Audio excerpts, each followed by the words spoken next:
Goeiemôre gemeente, dit is Vrydag, die 12de Junie, een van my broers verjaar ook vandag, en ook sommer baie geluk aan die ander wat ook verjaar.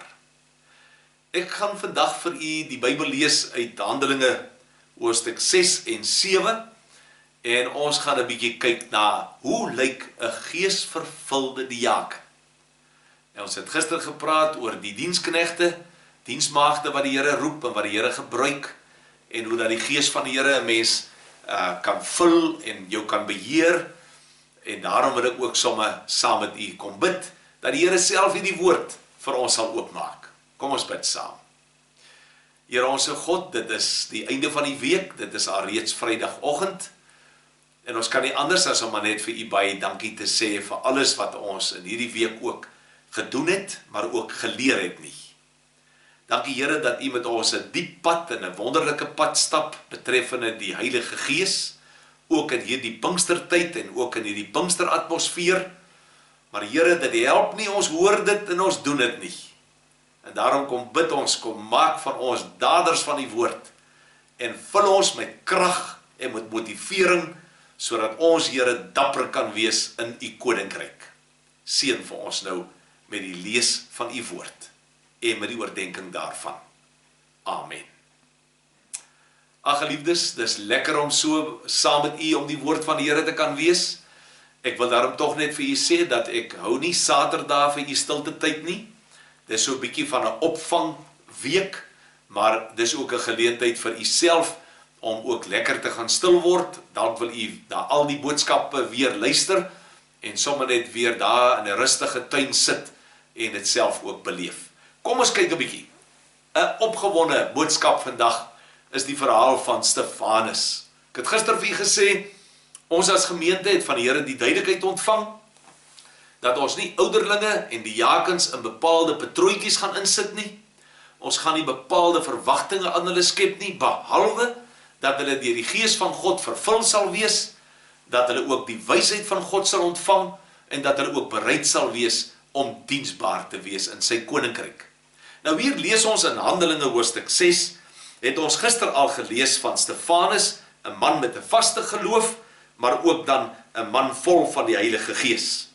Nou staan hier by vers 8 van Handelinge 6, Stefanus, aan wie God baie genade en krag gegee het groot wonders en tekens onder die volk gedoen. Party van die lede van die sinagoge van die vrygelate slawe, soos dit genoem is, wat bestaan uit Jode wat van Sirene en Alexandrië afkomstig was, het toe saam met Jode wat van die provinsie Cilicië en Asië gekom het, met Stefanus begin redeneer. Hulle was egter nie opgewasse teen die wysheid wat hy van die Gees ontvang het en waarmee hy gepraat het nie. Toe het hulle mense omgekoop om te sê, ons het hom teen Moses en God hoor laster.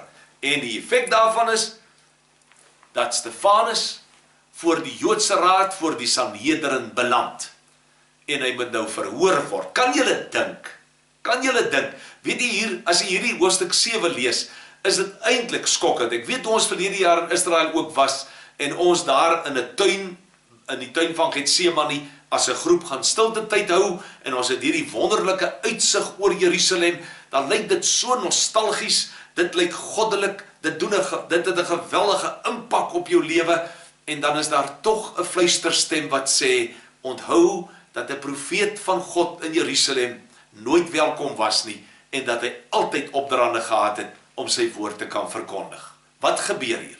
Stefanus verduidelik vir hulle in die hele hoofstuk 7, en u kan dit gaan lees as u 'n kort samevatting wil hê van die leer van die Ou Testament en die leer van die Nuwe Testament, dan kan u Handelinge 7 gaan lees. Dis 'n pragtige gedeelte, en wat dit maar net weer vir my sê, geliefdes, is ons kan nooit die Nuwe Testament alleen gebruik nie. Ons moet dit en koppel met die Ou Testament, en ons moet altyd die Ou Testament in ag neem wanneer ons die Nuwe Testament hanteer. Maar dan gebeur dit, geliefdes, dat hy vir hierdie hele Sanhedrin alles vertel wat gebeur het in die Ou Testament, watter pad die Here met Moses en met Abraham, met Moses en met Jakob, met almal geloop het, en so dan ook vertel hy watter pad die Here hulle met die Here Jesus geloop het, en dan staan hy by vers 51 van hoofstuk 7, julle hardkoppiges, kyk net 'n bietjie hier, julle is heidens in julle harte, julle is dood, kan julle dit hoor, julle is doof vir die woord van God, julle weerstaan altyd die Heilige Gees, soos julle voorvaders gemaak het, maak julle ook. Was daar ooit 'n profeet wat nie deur julle voorvaders vervolg is nie? Hulle het God se boodskappers doodgemaak wat lank tevore die koms van die regverdige aangekondig het. Nou het julle self die regverdige verraai en vermoor.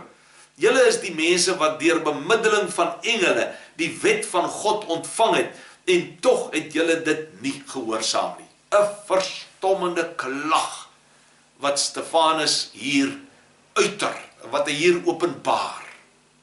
Maar natuurlik is die waarheid nie welkom nie, nie in die Sanhedrin nie. 'n Mens kan nie vir daardie godsmense, of jy kon nie vir daardie godsmense sê, wat eintlik gebeur nie.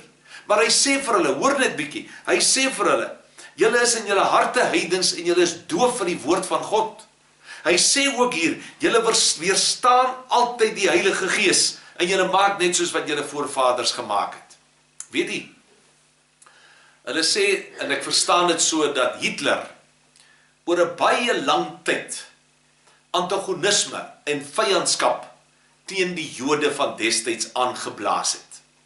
En dit was 'n stadige, subtiele proses. Totdat dit uitgeloop het tot hierdie verskriklike massamoord op die Jode tydens die Tweede Wêreldoorlog. Maar weet jy, so lank terug as omtrent 'n maand gelede, het die Duits-Lutherse kerk 'n belydenis kom doen. En hulle het kom erken dat hulle self ook deur Hitler of die ideologieë van destyds verblind geraak het en doof geraak het. En dat hulle erken en bely dat hulle te min gedoen het om die slagting van die Jode te verhoed. Kan u dink, weet jy, dit maak 'n mens bang, dat die kerk van die Here Jesus en ons vandag ook, jy en ek, dat ons so gewoon kan raak aan wat om ons gebeur, dat dit normaal is, dat dit aanvaarbaar is en verdedigbaar is. Maar geliefdes, dis skokkend, verontrustend, dat ons die Here kan dien en loof en prys en dans en sing en wie weet wat, en ons hoor nie meer wat God sê nie. Ons hoor nie meer wat die Heilige Gees sê nie. Dit is eintlik so kommerwekkend. Daarom wil die Gees van die Here na ons toe kom, en wil hy ook 'n Stefanus gebruik, en wil hy vir ons sê, luister jy nog na die woord van die Here? Besef ek en jy nog die implikasies van die woord? Laat ons die Gees van die Here regtig toe, om dit wat teen ons vlees en gees ingaan, om dit vir ons te sê. Geliefdes, die koninkryk van God kan slegs dan aanbreek. En wat dan gebeur is, hierdie klomp mense daar in die Joodse Raad en die Sanhedrin, hulle en al die gepepel, gryp vir Stefanus, woedend, blind van woede, neem hom buitekant die stad, soos in die geval met die Here Jesus. Hulle gaan stenig hom as 'n godslasteraar, en wat gebeur met hom? Hy staan op sy knieë, en hy sien die hemelse visie. Hier staan geskryf, ek sien die hemel geopen, en die seun van die mens, wat aan die regterhand van God staan. Toe het hulle hard geskreeu, en hulle ore toegedruk, en soos een man het hulle op hom afgestorm, en hom uit die stad uitgeneem. En dan staan hier 2 gebede, wat Stefanus bid, in die taal van sy verlosser. Het julle dit al gesien? In Lukas 23 word dit geskryf, maar hier staan geskryf in vers 59, Here Jesus, ontvang my gees. En hy sê hier by die laaste vers, Here, moet hulle tog nie hierdie sonde toereken nie. Ai, mense, kan 'n mens so verweefd en vervlegd wees, so intiem een wees met Jesus Christus, dat jy, wanneer die klippe teen jou neerreën, jy 'n geopende hemel sien, waar die Here Jesus aan die regterhand van God staan, en hy bid, vergewe hulle sondes, en hy bid, in die hande gee ek my gees. En wie sit daarby? Saulus, van wie ons later sal hoor. Geliefdes, ek nooi jy dan ook uit na Sondagoggend se erediens. Daar sal die Here ook vir ons sy woord kom breek. Ek bid saam met u.